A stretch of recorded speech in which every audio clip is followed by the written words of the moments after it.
Hey everyone, this is Uri for Guerrilla Poker, and I'm really excited because I heard there is going to be a new season of High Stakes Poker premiering very soon. You know, High Stakes Poker is the series that got me into poker.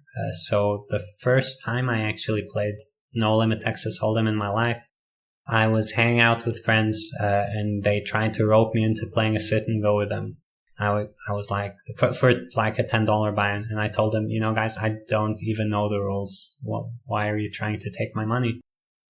And they told me, no, it's simple. They explained the rules a bit. They said, you know, watch some YouTube videos. I clicked YouTube, how to play poker, and I got some high stakes poker videos. Daniel Negreanu was on and Doyle Brunson was on, and they were like, yeah, this Daniel Negreanu guy is pretty good. So I started watching. Needless to say, the rest is history. I was certainly hooked. This has been my favorite poker TV show since forever. I've watched the first episodes. I can't count how many times. And it's a series that has gone with me in my evolution as a poker player. So every time I watched it, everything looked different than the previous time. To this day, I think it's the best poker TV show ever made. So would highly recommend if you guys haven't watched the first few seasons. They are really great entertainment. Unfortunately, the new seasons, even though I have to watch them, I don't enjoy them as much as I used to because it's kind of like a grown-up going back to his childhood. You have the nostalgic feelings, but like the veil of mystery is pulled back. I know too much in a way. Like I understand what is happening better than the guys playing understand what's happening. So no, not the same experience, but still fun. And yeah, I think this might have been one of the first hands I ever saw. So in honor of the new episode, I wanted to cover this one. Let me know if you like it, if you'd like to see more like this. And yeah, big question that we're going to ask ourselves is, should Daniel have folded the river? So I'll try to make arguments in both directions. Let me know what you think. And yeah, let's get going. Enjoy one of the greatest hands ever played. On television, not in poker. Gus Hansen opens up with pocket fives. He raises to 2,100. Negreanu with pocket sixes, raises to 5,000. 5.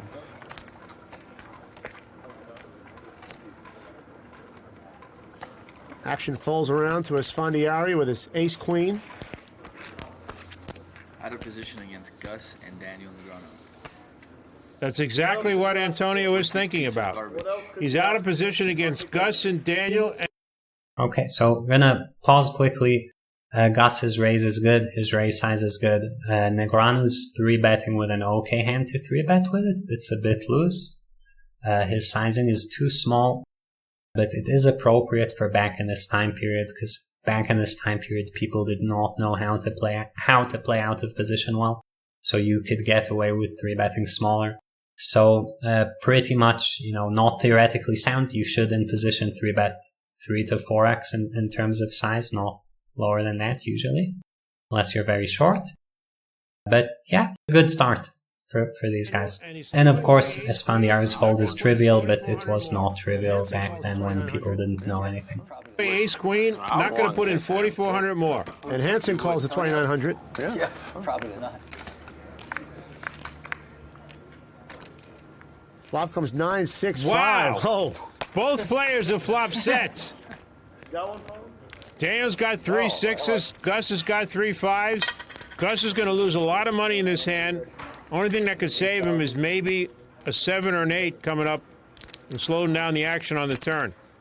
Negreanu bet $8,000. Come over here to go clubbing and find out we're playing poker. Good morning, Dr. Gray. In the middle of this hand, David Gray has showed up and starts to do his dance moves behind Gus. This guy is a cartoon guy. There's so many people that can do it. Gus is trying to figure out what to do here. He's going to raise. Raise here. That's the right move. You don't want someone coming in here with a hand like 9-8. He raised it to $26,000. 26,000. 122. And Daniel's just going to call. He's going to let a card come off. I like this move by Daniel. Okay, so Gus checks, Daniel c-bets big. Back in this day, everyone was c-betting big, so nothing too exciting there. Gus check raises his fives. Nothing too exciting there, reasonable play. You probably want to do this some of the time, not all of the time. And Daniel calling with sixes I love as well. I think sixes is invulnerable enough of a hand in this situation where I don't see a need to fast play it. If Gus is bluffing, I want to let him keep bluffing with a hand that's this strong. If I had tens and I thought tens was good enough to put stacks in, I would not slow play tens. But a hand like sixes or aces feels pretty good to slow play. So, yeah, I think kind of normally played, well played so far. Nothing too much to add. Gus is convinced he has the best hand now. 7 and 55 is 162. Turns another 5. Wow! Gus has made quads. Gus Hansen has quads, and Daniel Negreanu has sixes full. Unbelievable. This is trouble. Trouble in River City for Daniel Negreanu. The previous hand, I had the queen 9 deuce. So I won 21 and I lost 4, so I won 17. The other players seem oblivious to what's going on in this hand. Hansen bets 24,000. Oh my God, it's 165, yeah. I think Daniel Negreanu is putting Gus Hansen on a hand like 7-5 or 8-5. Plus 17, I won. He's putting Gus Hansen on 3 5s right now. And he's thinking about, how do I extract the most money from Gus Hansen here?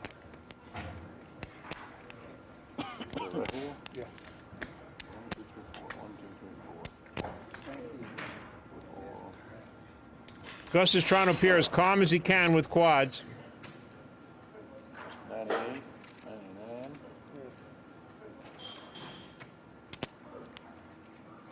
He's not giving anything up. Just there was one off right there. Negreanu calls at 24,000.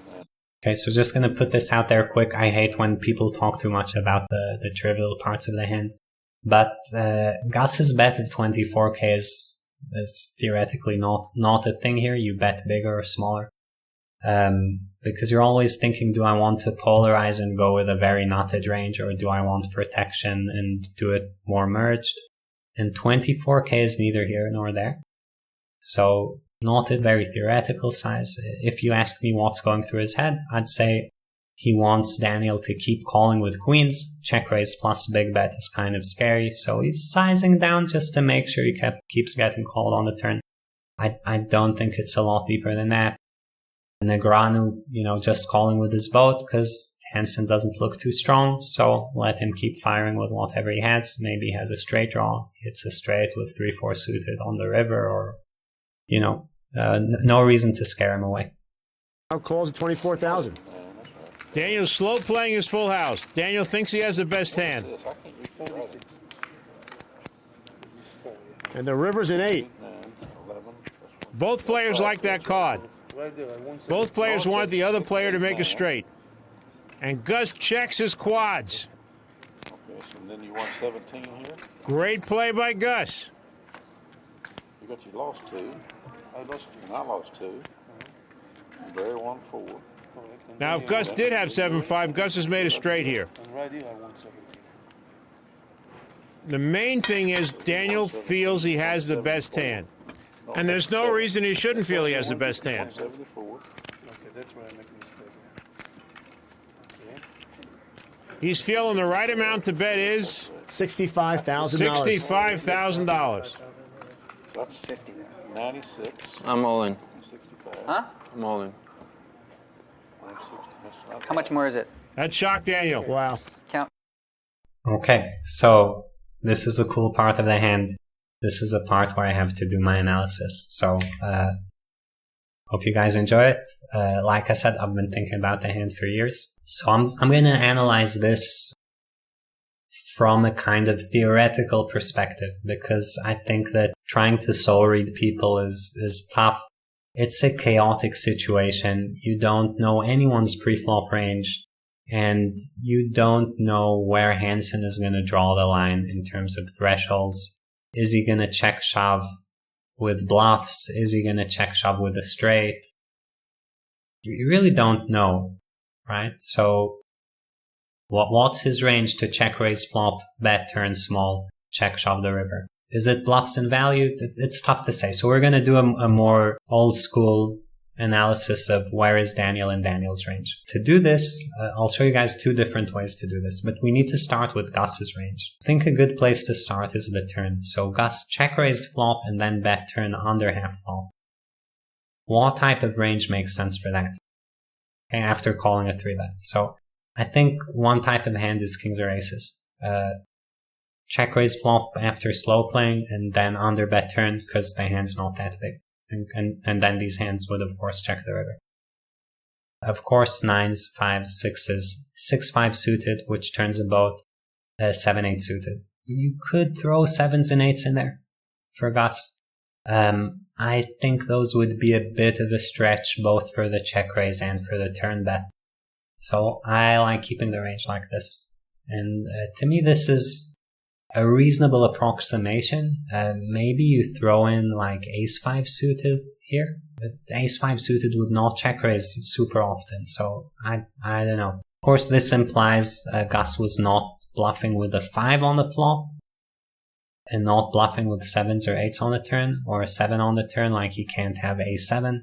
So there are some assumptions, but you know, you need to make some assumptions. So we'll leave the range like this, and maybe add ace-5.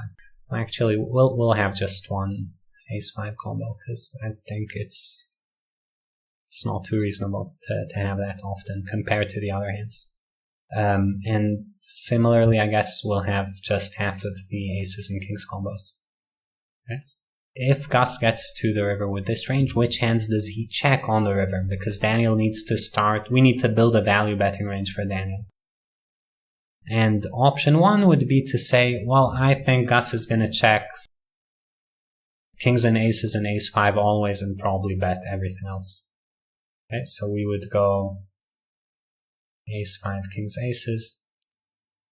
We don't need to cut the combos in half here, but yeah, we'll still do that. And yeah, he checks this, and then the question is, what can Daniel value bet against this range? And the answer is, if Daniel has aces, he has 80% equity against the range, but, you know, when he bets his bet, some kings will fold, so ace is close, but yeah, Daniel should be able to value bet aces plus, let's say. And what's aces plus? Well, aces plus, of course, means he can have these hands, and Daniel can have 8s, of course. And he can have 7-8 suited, maybe he can have 6-7 suited, so Daniel in 7s, so Daniel would value bet a range that looks like this. And Daniel now has 29 combos, he needs to fold half of these, so we want to be left with 14 to 15. We remove aces, we remove straights, and we're there, right? We're at 14. Even still with 6-7 suited, and 6s is just in the calling range. So this is one analysis you could make, which would lead to Daniel kind of having to call 6s in terms of where he is in his value betting range. And yeah, not too much to say about it. Now, second analysis you might say is, you know, if Gus is checking just these hands, he's not check raising with anything. So this is wrong. So he's not checking just these hands. And then you might say, well, if he's not checking just these hands, I don't know what he's checking, but let's assume he is actually checking his full range. And if he's checking his full range, what can I value bet now? And the answer is, you know, Daniel bet 65 into 110, so I'm kind of guesstimating, but let's say against that, Gus would fold like 30% of these 18 combos. So like 5 to 6 combos. So against the bet, Gus would fold kings and aces, and say ace-5 suited, and be left calling this. Now, if this is true, and you want to have over 50% equity against this, 51, you would actually not even bet 6s in Daniel's shoes.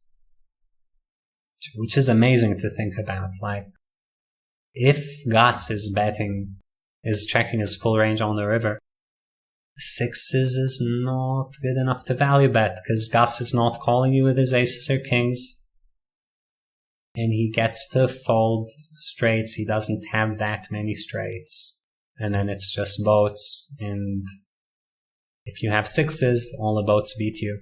Sixes shouldn't even a value bet.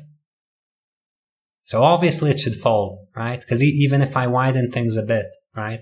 And I say, well, Gus is not only with these, he's also going to call you with two combos of ace-5 suited. He's going to have two. And you're like, okay, can sixes value bet? Yes, sixes can value bet, but it's the bottom of the value betting range. You can't value bet, say, sevens. Sevens would not be good enough. So sixes would still be a bet fold. These are, for me, the two ways of analyzing this. I can't say which one I prefer because I have bias of knowing the results of the hand. So I don't trust myself. So I'm going to ask you guys in the comments, let me know. First of all, of course, if you like this type of video, let me know. I'm happy to do more, covering any specific hand as well that you guys ask for. And second, what do you guys think about the analysis and about what Daniel should have done? Do you think that it's just a cooler, sixes is super high up in his range? Or do you think that given the action of like Gus check raise flop, bet turn, Gus is actually polarized to the point where sixes is barely, if even, a value bet, and definitely not a cooler after you bet and get shoved on in sixes, like you're not betting aces, I don't know if you're even betting straights, and then sixes is just the bottom of your value betting range. So let me know what you guys think, and we'll watch the end of the hand. Wow. Count his. Wasn't expecting it. The pot now stands at over $400,000. Even without Daniel calling, this stands as the biggest pot in the history of high-stakes poker. And if Daniel calls, it'll be almost 600,000. Unbelievable. Daniel knows that Gus is a loose player, but I don't think he thinks he's loose enough to make this kind of bet on a bluff. How much? 167. Daniel's got to know that Gus has a hand. What he's trying to figure out is, does it beat his hand? He might have the nuts. You're missing a big pot here, Eli. It's a big pot here. You just raised me 167. It's a big pot. I better have something if I'm going to call, right? Daniel pointing out to Ellie and Doyle that something's going on here. Yeah. You think they'd know? Oh, you can do it better.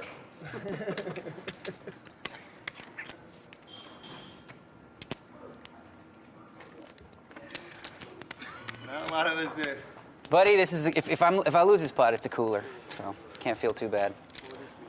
If I lose this pot, it's a pretty bad cooler. Pocket fives, pocket nines, maybe pocket eights. Ooh, that'd be sick too. That would be sick. Well, you're right, Daniel. It's one of the above. Yeah. What else would Gus Hansen be raising you $165,000 with? And Daniel decides to call. Shows in the fives. Pocket sixes? You had one out. I believe you. I wasn't too happy on the flop, but once the turn came up. Wasn't too happy. Meanwhile, he rakes in a pot over $575,000. You're looking at a man who just lost almost $300,000 cash.